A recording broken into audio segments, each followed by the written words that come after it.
निर्गमन अध्याय 26 मिलाप वाला तंबू। फिर निवास स्थान के लिए 10 पर्दे बनवाना। इनको बटी हुई सनी वाले और नीले, बैंगनी और लाल रंग के कपड़े का कढ़ाई के काम किए हुए करूबों के साथ बनवाना। एक एक पर्दे की लंबाई 28 हाथ और चौड़ाई 4 हाथ की हो। सब पर्दे एक ही नाप के हों। 5 पर्दे एक दूसरे से जुड़े हुए हो और फिर जो 5 पर्दे रहेंगे वे भी एक दूसरे से जुड़े हुए हो। और जहाँ ये दोनों पर्दे जोड़े जाएं वहाँ के दोनों छोरों पर नीले नीले फंदे लगवाना।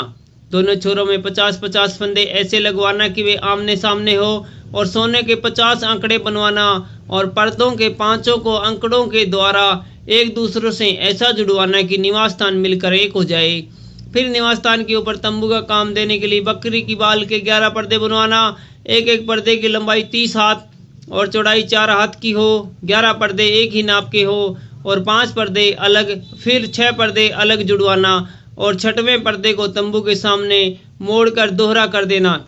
और तू 50 अंकड़े उस पर्दे के छोर में जो बाहर से मिलाया जाएगा और 50 ही अंकड़े दूसरी ओर के पर्दे के छोर से जो बाहर से मिलाया जाएगा बनवाना।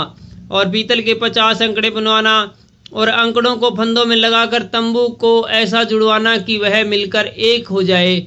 और तंबू के पर्दों को लटका हुआ भाग अर्थात जो भाग पट रहेगा वह निवास की पिछली ओर लटका रहे और तंबू के पर्दों की लंबाई में से हाथ भर इधर और हाथ भर उधर निवास के ढांकने के लिए उसके दोनों ओर लटका हुआ रहे।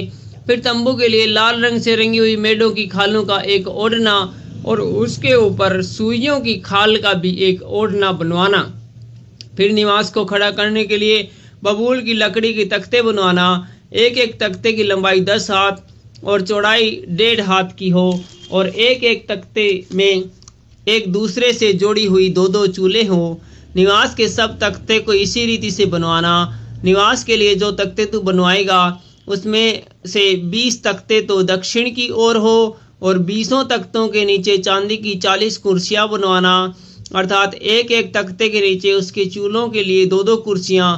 निवास की दूसरी ओर अर्थात उत्तर की ओर के लिए 20 तख्ते बनवाना और उनके लिए चांदी की 40 कुर्सियां बनवाना और एक एक तख्ते के नीचे 2-2 कुर्सियां हो। निवास की पिछली ओर अर्थात पश्चिम की ओर के लिए 6 तख्ते बनवाना और पिछले भाग में निवास के कोनों के लिए 2 तख्ते बनवाना और ये नीचे से 2-2 भाग के हों और दोनों भाग ऊपर के सिरों तक एक एक कड़ी में मिलाए जाएं।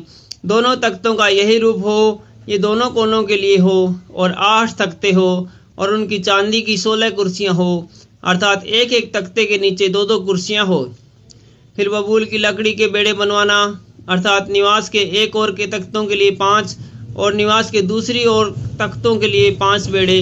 और निवास का जो भाग पश्चिम की ओर पिछले भाग में होगा उसके लिए 5 बेड़े बनवाना और बीच वाला बेड़ा जो तख्तों के मध्य में होगा वह तंबू के एक सिरे से दूसरे सिरे तक पहुँचे।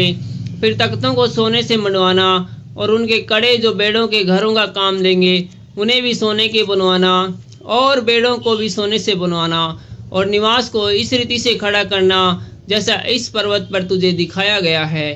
फिर नीले, बैंगनी और लाल रंग के और बटी हुई सूक्ष्म सनी वाले कपड़े का एक बीच वाला पर्दा बनवाना। वह कढ़ाई के काम किए हुए करूबों के साथ बने और उसको सोने से मंडे हुए बबूल के 4 खंभों पर लटकाना। इनकी अकड़ियाँ सोने की हो और ये चांदी की 4 कुर्सियों पर खड़े रहे और बीच वाले पर्दों को अकड़ियों के नीचे लटकाकर उसकी आड़ में साक्षी पत्थर का तंबू भीतर ले जाना। इस प्रकार वह बीच वाला पर्दा तुम्हारे लिए पवित्र स्थान को परम पवित्र स्थान से अलग किए रहे। फिर परम पवित्र स्थान में साक्षी पत्र के तंबू के ऊपर प्रायश्चित के ढकने को रखना और उस पर्दे के बाहर निवास के उत्तर की ओर मेज रखना और दक्षिण की ओर मेज के सामने दीवट को रखना। फिर तंबू के द्वार के लिए नीले, बैंगनी और लाल रंग के और बटी हुई सूक्ष्म सनी वाले कपड़े कढ़ाई का काम किया हुआ एक पर्दा बनवाना और इस पर्दे के लिए बबूल के 5 खंभे बनवाना और उनको सोने से मंडवाना। उनकी कड़ियाँ सोने की हो और उसके लिए पीतल की 5 कुर्सियाँ ढलवा कर बनवाना। Thank you.